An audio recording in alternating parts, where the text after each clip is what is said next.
Okay, you know, I've done some of these variation hacks before.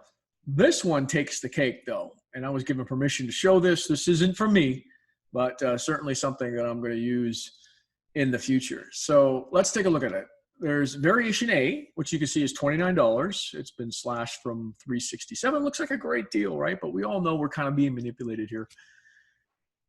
That converted at 3.5%, which is respectable. You know, you're getting 3.5% of visitors to actually come in and buy this. That's respectable.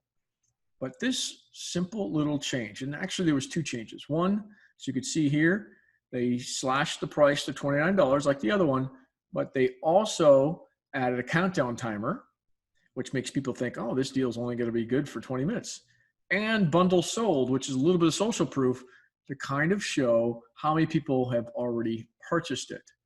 This little psychological trick moved the needle from 3.5% conversion rate to 10% conversion rate.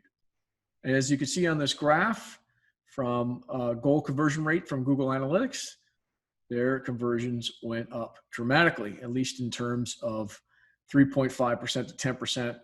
And if you send a lot of traffic to that, you can see how much that money grows pretty quickly. And that's what marketers are about. It's about converting.